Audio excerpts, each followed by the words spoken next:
Well, Richard, I really appreciate you being here today, and I know that you had some feelings and thoughts about some issues with your mom that you wanted to talk about. So I'd love to hear what that's all about. Okay, so I'm having a lot of difficulty dealing with the recent loss of my mom. My mom died a few months ago, and before she died, there was about a year and a half that I didn't have any contact with her. And I'm having a lot of trouble dealing with that. I was close to my mom for my entire life, but for the year and a half prior to her death, she didn't have any contact with me. Unfortunately, I was able to see her the week before she died, but that still didn't heal any of the pain that I felt the year and a half that she didn't have any contact with me. So I'm hoping that maybe you'll be able to help me get through some of this emotion that I'm feeling, and maybe to help me resolve some of that pain by talking about it and coming to terms with it. Even as you're talking, I can see just in your face that the feelings are really near the surface and that there's really a lot of pain there for you. Yeah, a lot of pain. Basically, like I said, my mom and I were super close for my entire life. She had trouble with relationships with my siblings, and I was the one that always stuck up for my mom.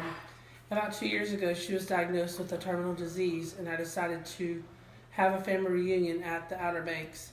And I invited my entire family for that family reunion, and she did something very hurtful to one of my siblings. I didn't stand up for my mom, and as a result of that, she decided to cut all communication with me and didn't attend the family reunion.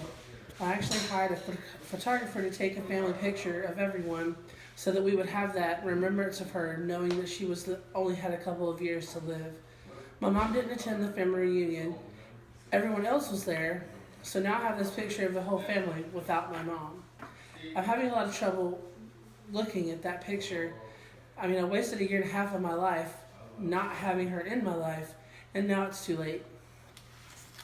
So it feels like you had this potential time to be with her, and then she cut off communication with you, and now you're really missing having that closure with her. Right, knowing it's too late to do anything. So what I'm thinking is that maybe you need to have a conversation with her and talk with her about how you're feeling.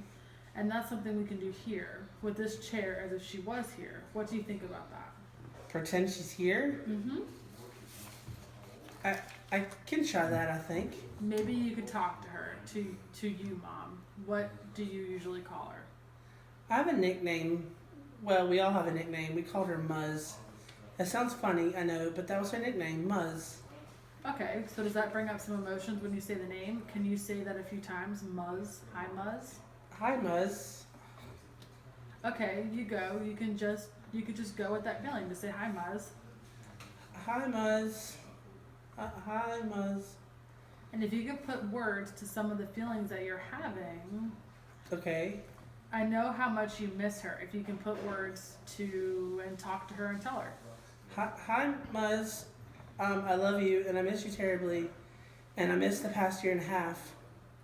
Can you say to her, I feel I've been cheated out on that past year and a half? I feel cheated out of the past year and a half. I really feel cheated out of the family reunion. I feel cheated out of the experience our entire family could have had.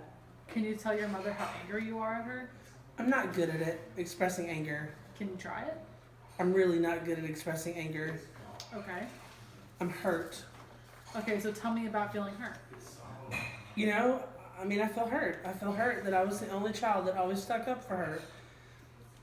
When everybody else turned their back on you, I was the only one that stuck up for you. Can you say I stuck up for you and then you turned your back on me? I stuck up for you when you were the one that turned your back on me. And I don't think I deserved that. And tell her how much you miss her. I miss you, and I wish I could take back the past 2 years. I really do. I really would give anything to take them back. It's so petty now. I wish I could take it all back, but I'm grateful. I'm grateful that I got to say goodbye to you, because that's the only thing I can look back on and be grateful now, because I truly don't think I could. I don't think I could deal with any of this now if I didn't have the opportunity to say goodbye to you. So you did have that opportunity? Yes. So a lot of the feelings that you have is not around your closure, saying goodbye. It's more around the feelings you have, having missed that year and a half with her. Right, exactly. Do you ever think about what she'd say back to you if she was here? Well, my stepfather told me a few months ago, he actually came to visit me, and he said, Richard, I just want you to know that your mom loved you very much. You know that, and meant a lot. And that meant a lot to me. So I truly think that she was just, stubborn. And I don't think she meant to hurt me. I think she was just stubborn and had difficulty, you know, making that first move. I can hear just how much you loved her. Oh, very much. And maybe you can tell her one last time how much you loved her and how much you regret not having have had that time with her. Maz, I love you. I do regret wasting the past year and a half of your life. I'm glad we had all those other years, and I'm glad we had all those other photographs, and I'm glad that I have Joe, my stepdad, and I promise that I will not waste any years with him. And I sense the loss that you feel from not having that year and a half, and I think that's going to be an ongoing issue for you. But I hope that you can continue to have conversations with your mom. Maybe though a chair, though journaling, and other ways that you can help to resolve some of those feelings that you might have. Thank you. This was very helpful. Well, I look forward to hearing how you do with this. Thank you.